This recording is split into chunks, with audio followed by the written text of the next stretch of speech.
A thick layer of clouds blocked out any light. There were no stars and there was no moon, just black. Ginny slowly made her way through the forest, the rocky terrain making it impossible to go any faster than a snail's pace. Worse, she had a feeling she was being watched. Every bit of her was on the edge. There it was, an abandoned car in the woods. Ginny couldn't believe it. How could it ever get here? Courageously, she approached the car. She wiped away some dirt from the window. Then, a scream as loud as you've ever heard moved through the forest. For the first minute, Ginny does not even dare to look back. What the hell did she just see? Whatever it was, she was not getting in danger because of it. That much she thought she knew for sure, but she just felt curiosity pulling her back to the car. She slowed down and turned around. She felt the need to check out what was in the car again. She noticed that she could still see the car and started moving towards it. To her surprise, it was deadly calm around it. It was as if the forest became quiet again. Her heart was pounding as she approached the car. Ginny slowly started to approach the car again, knowing full well the risk she was potentially taking. She just had to know for sure. But what did Ginny see inside the car? Why did it make her run for her life? And why did she risk returning to it? 18-year-old Ginny had no idea yet of what was going to happen to her. All she wanted to do was go into the forest, but her grandparents, with whom she lived, would not allow it under any circumstances. It's as if they knew something Ginny didn't. So Ginny had to come up with a plan. She had planned this trip for weeks now, ever since she heard her grandparents would be out of town. Ginny had some experience in the forest, but a lot of things were new to her.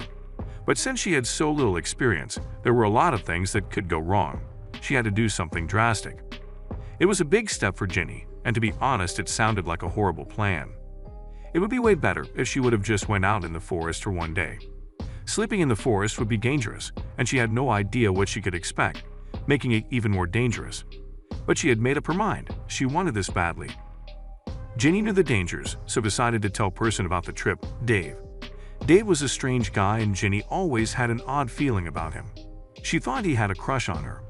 But Dave had a lot of experience hiking in the forest and Ginny figured she needed his advice. One day after school, she approached Dave and told him she needed his help. Dave told her everything that she needed to know, but he also expressed that he was quite scared that Ginny would be in danger, so he offered to go with her on her trip. But Ginny refused. She wanted to go all by herself. Dave wasn't happy to hear that, but he told Ginny he accepted her decision. But did he really? Throughout the 3 weeks of planning, Ginny collected everything she thought she needed for the big trip. She bought a hammock, materials to make fire, and a lot more. And just to be sure, even a big sharp knife, not knowing she would soon need that one. Ginny had secretly hidden everything under her bed, hoping that her grandparents would not find out. And when the day would finally come, she would be ready to leave immediately. She truly could not wait, so she woke up delighted on the day her trip would start. She was finally ready to go. That morning could not have felt longer. Ginny wanted her grandparents out of the house as soon as possible. But it felt as if time was going slower than normal. Then, around 4 p.m., her grandfather finally decided it was time to go. They hugged Ginny and told her to take good care of herself, then they left. Once Ginny saw that the car had left the driveway, she put on her hiking shoes and grabbed her bags. She double-checked if she had everything and took some fresh fruit from the fruit bowl. She closed the door, locked it, and stood still for a moment. This was it. Her adventure would finally begin. The first part of her trip was quite easy. She knew this part of the forest quite well. She just wanted to go further than she had ever been. But she also knew she had to stay in more familiar surroundings during the first night. That seemed like a very smart idea. So when it started getting dark, she decided to make a little camp. Luckily, it was not that cold. Still, she decided to make a little campfire. She collected some dry wood and stones and made a small fire pit. Then she grabbed her hammock and prepared it. Ginny had brought some food that she could prepare, but it was not much. She had to make sure to find some more tomorrow. There she was, sitting at the fire. Ginny had a strange feeling. She was excited for this adventure, but she was also a little bit scared. She was all by herself, but it sometimes felt as if she was being watched. She never fully knew what the dangers could be of a trip like this. But the sound of the fire and the wind calmed her down, and soon she fell asleep. Only an hour and a half later, Ginny's sleep was disturbed by a strange noise. She heard some twigs break and immediately sat up in the hammock. There wasn't much left of the fire, so she saw almost nothing. She grabbed her flashlight, only to find out she had not replaced the batteries. Ginny got scared. What could it be what she heard? She noticed that her heart was beating very fast and that her hands were shaking. Gently, she stepped out of the hammock and crawled closer to the glowing remnants of the fire. She quickly rekindled the fire with the help of a few thin twigs, allowing her to see more. When the fire got bigger, she could see further, and then she finally saw what had woken her up. A deer walked ahead. When the animal saw the fire, it quickly ran away. Ginny decided to stay awake a little longer and make the fire bigger. But Ginny soon became very tired again.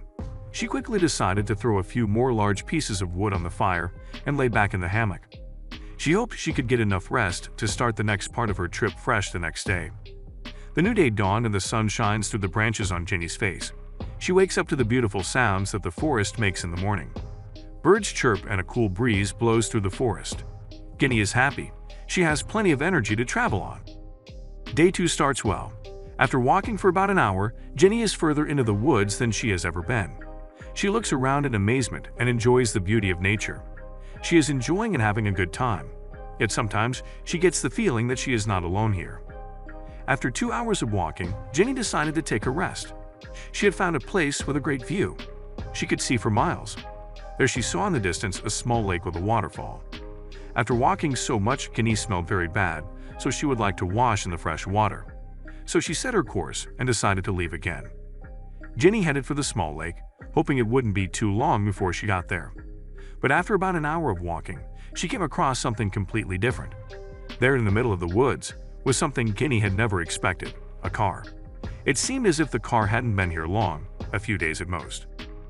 Ginny was surprised. What was the car doing here, and why was it left behind? She decided to investigate. Maybe she would find something near the car that would be useful for her trip. She walks towards the car. It is very quiet in the woods. All you hear is the breaking of twigs under Ginny's feet. Ginny felt a bit frightened, but she decided to go and check out the car. She walked up to the car, not hearing anything at all. The car was a bit dirty, so she could not look through the windows very easily. She wiped away a bit of dirt from the window on the passenger side. Then she screamed as loud as she could and ran away. Ginny kept running, faster than she'd ever run. She was out of breath, but she didn't care anymore. Adrenaline took over.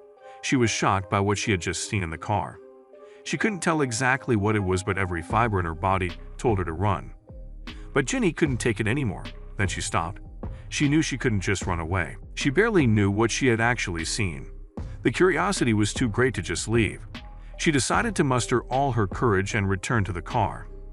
Still a little hesitant, Ginny decided to take a good look at what was in the car. In the split second she saw it, it looked like a wild animal. Then, Ginny thought that as long as the car door was closed, she should be safe. Ginny came closer, but when she was a few meters away from the car, she immediately saw what was inside the car. A small dog started barking from inside the car. Ginny was reassured she was in no great danger, at least not from the dog, but you'll hear more about that later. Ginny stood beside the car, face to face with the dog. She wondered why she was so afraid of this, probably because the dog showed up so unexpectedly, and she had a hard time seeing him. But what was she to do now? It was dark, and suddenly she no longer only had to take care of herself. Ginny decided she would take the dog. She couldn't leave him alone. But now it was dark, and she had to find a place to sleep. She grabbed her flashlight to make sure the car was safe. Seeing that only she and the dog were here, she decided to sleep in the car. Tomorrow would be a very long day. Ginny had a hard time falling asleep. It was, of course, a crazy idea that she was suddenly sleeping in a car, and that she had a dog with her. But that wasn't all. She still felt like she wasn't all alone in the woods. Despite not feeling comfortable, she fell asleep peacefully with the dog on her lap. The next morning, Ginny had a better look to see if there was any food in the car for the dog.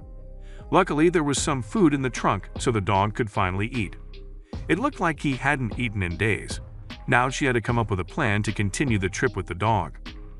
She quickly decided that she wanted to stick to her original plan as much as possible. So she kept going in the same direction she did yesterday, towards the waterfall. Not only did Ginny really want a shower, but she also desperately needed water for herself and the dog. And so it happened. Ginny continued on her path and the dog dutifully followed her until they came to the waterfall. Ginny was relieved. She finally had water. The water was clearer than she'd ever seen. She started to undress, but then looked around startled. She still had the feeling that she was being watched. Ginny decided to stand behind a rock. There she felt more comfortable. The dog was now enjoying the water, as if he had never swum before. When Ginny felt cleaner again, she decided to quickly get dressed and run off again.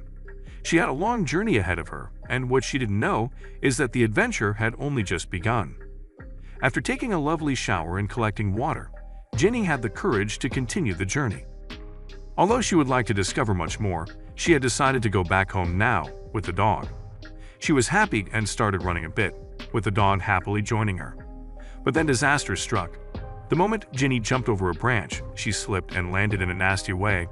She screamed and immediately knew she had a problem with her ankle. There she was, all alone with only a dog, in the woods. She knew she would have to walk for at least another 6 hours, but she would never be able to if her ankle was broken. She needs help fast. Ginny is panicking. How can she continue with her trip? She can never come home herself. The dog also seems to recognize the seriousness of the situation and crouches close to Ginny. But then, Ginny suddenly hears someone running towards her in the distance. She stiffens with fear and holds the knife that she had brought. Then she sees who is coming running. It is Dave, the creepy classmate. She had asked for help. Many thoughts run through Ginny's head. How could he be here all of a sudden? Did he follow me? Has he been watching me constantly?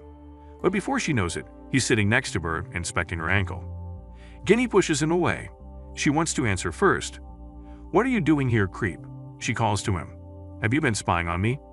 Then Dave says, "Calm down, I'm going to tell you everything later. First I have to help you with your ankle," as he takes an ice pack from his bag and holds it to Ginny's ankle. After applying a bandage and confirming that the ankle is not broken, he begins to say, "When you asked me to help prepare, I realized you had no idea what you were getting yourself into. To make sure you were safe." Ginny started to cry. She said, "I felt so unsafe because I realized I was being watched. That's your fault." But then she added, "But I am very grateful that you are here. Without you, this would probably have ended very differently." Fortunately, it didn't take long before she could walk again, and so they continued their journey home together. Now Ginny had a beautiful experience, a dog and a good friendship from this trip.